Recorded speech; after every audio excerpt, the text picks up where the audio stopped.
always wore it, because I thought it was stupid. Some people thought it was bad. So that's basically, I mean, about us. Does anyone have any questions? Let me interject. Their daughter Hannah, they were talking about, is one of my wife's all-time favorite actresses from her pro. She went to Serrano High School, and she was one of my wife's all-time best and most favorite actresses.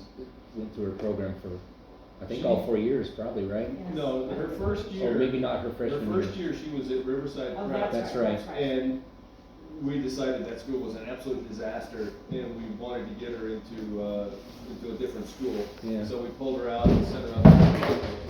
Okay. Okay. Why are you knocking Oh, watch out, down there's a there? trash can. There's a trash can. So anyway, we brought her up there, and Make it she wanted impact. to get involved, and so the Changing first the year world. she was involved, she One spent a lot of missionary time. missionary at a time, one And elder at a time. Just rocking the world. And then her junior and senior years, I think she had the lead in almost every Yeah, she did. play that she had there. She really enjoyed it. She loved it. Yeah. She had a That's good cool. time.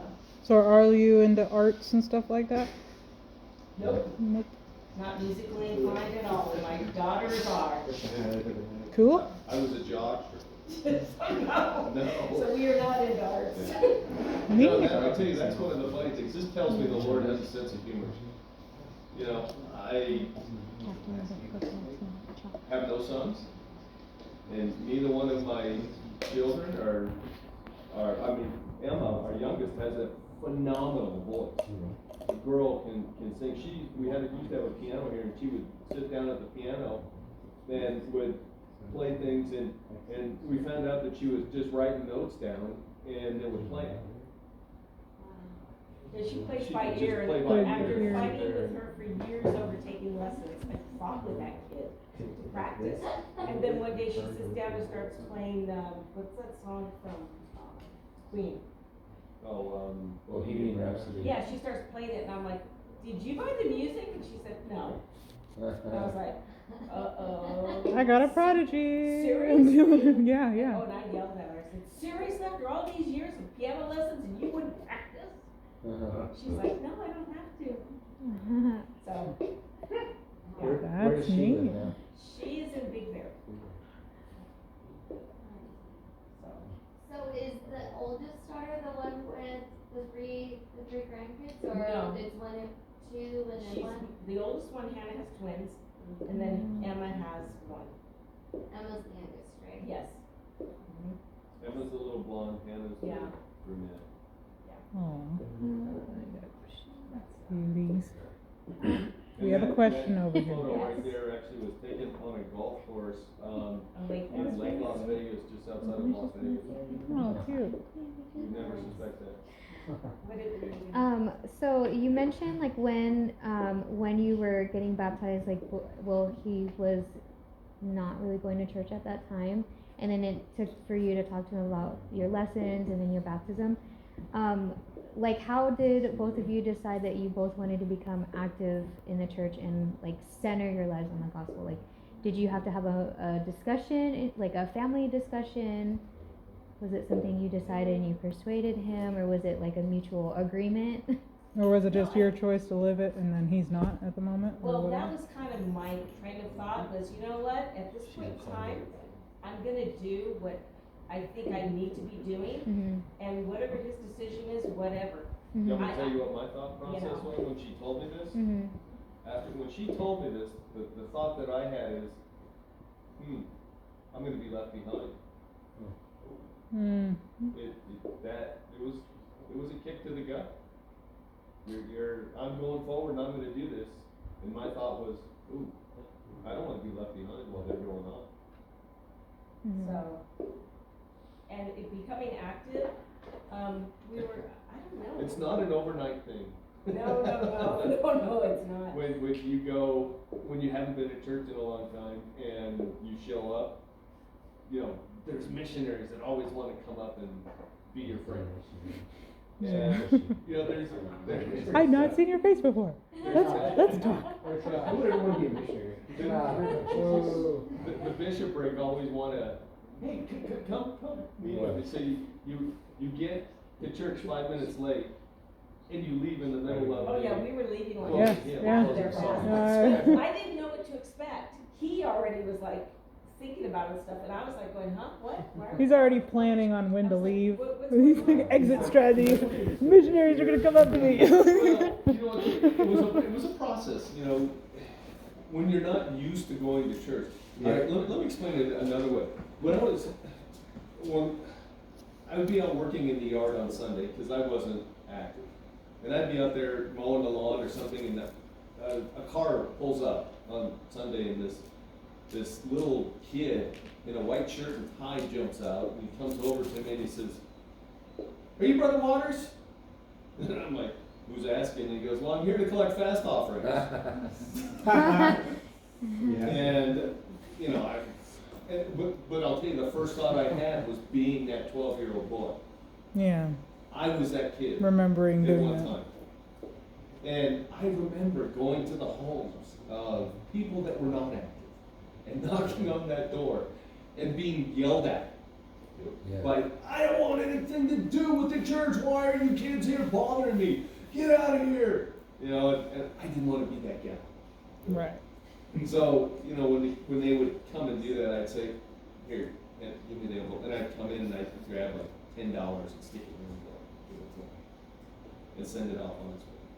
So, you know, it kind of started like that. And then once we started coming back to church, one of the things that was difficult for us, like I said, we had it all. We had good jobs, a house, 2 car payments and a mortgage and all these things. So money was tight. So when you start coming back to church and they talk to you about tithing, well, how do you pay tithing when you haven't been used to paying tithing? Well, this is what I did. I started looking at it and going, well, man, I can't just, I'm not ready to jump in at 10%. I can't do that. So I asked myself, what can you do? Well, I can do $50. Can you pay $50? All right, I can pay $50. Or maybe it was $20, I don't remember which, but I started paying $20. And then next month when tithing came up, maybe I can do better than $20. Can you do $30? And I'm asking myself this, I'm challenging myself each time, and I kept trying to increase it. You know, I was, like I said, I was a jock, I was an athlete, I was always trying to do a personal best when I competed. So I kind of competed with myself when it came to tithing and wanted to better myself each time. And eventually it got to the point where I was a full-time Christian. But it didn't happen overnight. So, you know, if you've got things that you're working on that don't happen right away, don't give up. And don't say, "I can't do that." What can you do? Ask yourself that. And do what you can do. And then keep working at it, and eventually you'll get there. I've been thinking about this, and I would like to know, my initial thought was the thought that you had after realizing, after you said you didn't want to be left behind, and slowly doing these baby steps towards becoming reactive again. What was your thought like, okay, this is something I want again, outside of her doing this on her own and her doing what she wanted in her heart? What was that thought like, okay, the Spirit told me this is what I need to do, or what was that thought process for you? Well, I'll tell you, one of the things that was tough for me is, you know, as mentioned, I had to spend a little time with the bishop. And I was not looking forward to that. But I knew I had to do it. And that right there was the biggest, you know, I don't know if you'd call it anchor or whatever was dragging me, holding me back. Because I knew it was going to be unpleasant, but the most unpleasant part about it was in my mind. Because when I met with the bishop, you know, the bishop was a nice guy. He was a wonderful guy. You might know him. His name was Mike Buckhay. Yeah. You know, he ended up moving to Apple Valley like everybody from our ward does. Yeah. Apple Valley. But then he moved to Apple Valley. Kelly and a nice older gentleman named Christian Flora became our bishop. And we spent a lot of time talking with Bishop Flora and things. And I don't know that there was any one thing that I really thought about. The hardest part was just knowing that I needed to do this. And once I bit the bullet and did it, it was nowhere near as bad as I thought it was going to be. You know, come on, I grew up in the 70s and 80s, you know, and our theme back in the 80s was sex, drugs, and rock and roll. And, you know, unfortunately, that was a big part of life for us back then when we weren't going to church and doing those things. You know, she didn't mention it, but, you know, I had a real bad problem with drugs and alcohol. It was tough. It almost actually destroyed our marriage when we were, you know, young. But happy to say 31 and a half years sober. Nice. Yay! Good job. That's Congratulations. But that, you know, that's another thing I would say. Don't get caught up in the things of the world. You know, the world right now, you know, your generation, I don't understand it. I honestly don't. The whole hookup culture, I don't get that. I honestly don't. You know, that whatever they're telling you about, you know, hooking up and how easy, that's the stupidest thing you can do. It ruins the relationship that you have between man and woman. It's not meant to be that way. This is a lot better. You know, husband and wife. There's real emotion and real feeling behind it. Not just instant pleasure. There's a difference, brothers and sisters, between pleasure and happiness. And happiness is far better. It lasts longer. It's enduring and it's based on something that has deep meaning to it and not just, hey, you look nice. There's nothing to it. What's that whole principle built? I mean, who's the author of that principle? Of nothing. Satan. He's the author of lies. Anyway, hopefully I answered your question. And I know I get off on tangents here. No, it was good. It's not that you didn't have to share, but it's knowing what those compromises or the things you had to let go to get back to that point of your happiness, like you said, because those are hard sacrifices for most people, and believe it or not, I feel like relating to going to the bishop can be a very intimidating and tough thing to do, but I have come to learn that any bishop that has that calling and that responsibility is someone that is not there to judge you and to help you and support you as much as possible. It's almost like going to a parent or the principal and be like, I did something bad, and you're afraid of the consequences, but they're just there to help you, and it's like you said, it's not as bad as it sounds. Well, we build it up in our minds to make it worse than it really is. And that's the author of lies, right? Exactly. Yeah. Exactly. You know, I know people. I had a good friend that, you know, husband and wife couple. They ended up splitting up, and one of them went a different way. One of them stayed really close to the gospel, but one of them walked, you know, a different path. And that one used to say all the time, I know everybody at church is talking about me. And, you know, the thing that bothers me so much is people, they have nothing to do but gossip, and I'm sure they're gossiping about me. And like 3 years later, somebody asked me, hey, how come I haven't seen so-and-so? And I'm like, oh, you haven't heard? You know, and, you know, I didn't tell the story. I just, you know, said, well, they split up. and left it at that. But, you know, if everybody's talking about you, how come people don't know 3 or 4 years later? You know, it's in our minds that That's we true. create the drama Yeah. that really doesn't exist. That's kind of sad too, though, that he was missing and no one noticed he was gone. That's kind of Well, sad in- too, in after 3 fairness, it was years. Somebody from another ward. But still, like asking how that's just, never let that be a person in your ward. Yeah. Does anyone else have any other questions for him?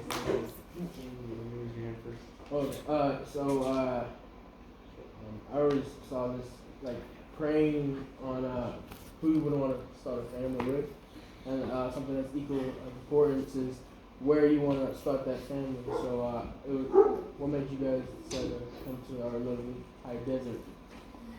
Now, that is actually, That's a good question. Yes, so please do. that is such an interesting question, and I'll tell you, in retrospect, in looking back on it, because we weren't members at the time, Yeah. but in retrospect, in looking back at it, I can see how we were led here in order for us to have our lives turned around. Okay? Yeah, definitely. We were actually in escrow to buy a home in West Covina. We had gone into this house, we liked it. We put the money down, we were in escrow, we're ready. And a girl that I worked with, this lady that I worked with, lived up here. And she's, you know, she knew I was looking for a home. And she's like, hey, you gotta go look at these new homes they're building up in Victorville. And, you know, she's like, they just opened these new models and they got some real nice homes, you gotta go look at them. So, one Saturday, I'm like, hey, let's go take a drive up to Victorville and go look at these homes. And she was like, I so don't want to go. I go, it's Saturday, we got nothing else to do. Let's just go on the drive. I get her in the car. We're driving up here. The worst fights. On our way up here, we get in this massive fight over why we're coming up here. And so, about the time, if you've ever come up the pass, down just out of Devore, there's a sign at the side of the road that says Victorville 27 miles or something like that. And at the time we hit that sign, we're dead silent. We're not talking to each other anymore. So, the rest of the way up here, not even talking, not saying anything to each other as we're driving. We drive all the way up, and the model homes are just a few blocks over here. We pull into the little area where the model homes are, and even as we're getting out of the car, it's still, I don't know why I'm here. I'm like, And all I kept saying is, this is a waste of time. this is such a waste of time. I'm like, come on, let's just go in. We walk in, 4 model homes on one side of the street and another one across the street. We go in and we start walking through, and she's just in a foul mood. She just did not want to look at these homes. And we go through these 4 homes, and then we cross the street to the next model. And we walk in this model, and it's got a long entryway, just like this. And we get in here. It was this model. It was this model. And I went one way, and she went the other way. So I'm looking at that side of the house, she's looking at this side. We come back and meet in the middle, cross. She goes to that side, and I go in this one. We walk through, we come back into the family room, and we look at each other, we both go, I like this house. So, on the way home, it was a much different I conversation had to eat my words. of I had to eat crow. how do we get out of the escrow. One of the things is the house that we were gonna buy was like 1,200 square feet, and this one was 2,400. It was more than double the size. And anyway, That's how we ended up here. that's, That's, in a nutshell, that's how we ended up in the high desert. And we've been here ever since in the same house. and then after we moved here, 2 years later, the family moved in down the street. Nice. It's a good gathering place, gotta say. And they were here for 3 years till we got established, and then they moved. Wow. So, did you have a question? I did. You forgot it. No, I didn't. Oh, What Oh my goodness. Drop it on us. Brother Suarez, what's like Do you guys find a difference in what you value most now comparatively when you like first started on your journey together as a family towards your relationship with God, and now? Like, do you find that there's a difference in what you value most? I do, I certainly do. What would it be if you don't mind sharing? Oh my gosh, I have to say, okay, last year, I completed Pathways. All right, you guys are all familiar with Yay! Pathways. I completed Pathways last year, and I never had the opportunity to go to seminary, because I wasn't raised in the church.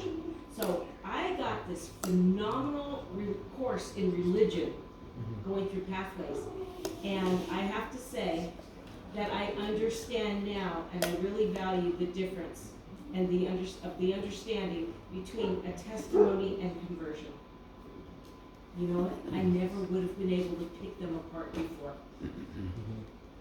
Now, I get it. I feel like the light bulb went on.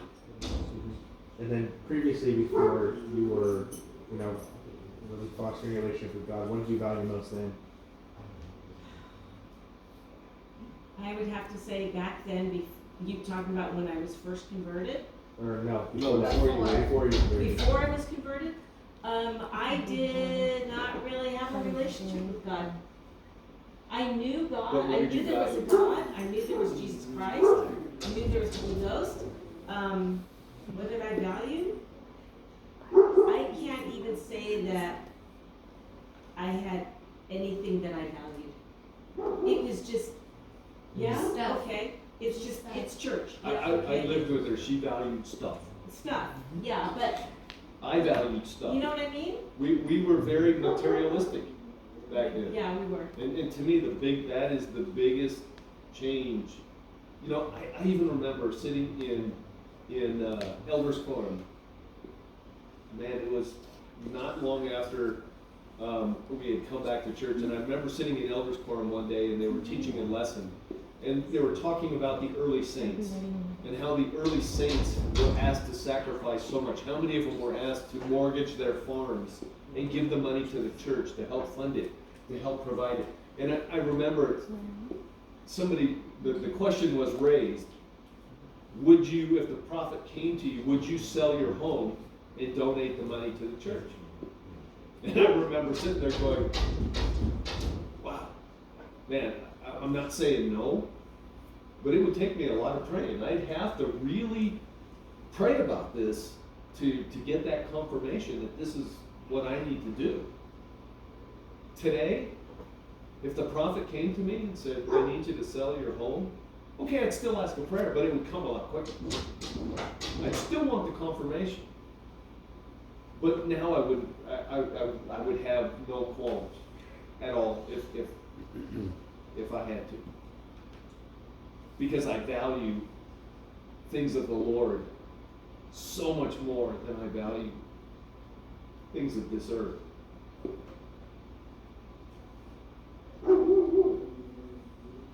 Anyone else? Well, I feel fulfilled, for sure. I think we have one Hearing more your question. guys' answers We have one more on question. your perspective and your guys' journey as. We have a question. Oh, After, After, it could be Sure. after we Yeah. close. But I hope I can speak for everyone when I say this. We were very grateful to hear from you guys and your perspective, and I hope we all can go home with something that they have said, because I know I did. So thank you. We are very, very grateful to be welcomed into your guys' home. Before we all head out and enjoy refreshments, can Spencer, can you offer a closing prayer, please? Thank you, Spencer.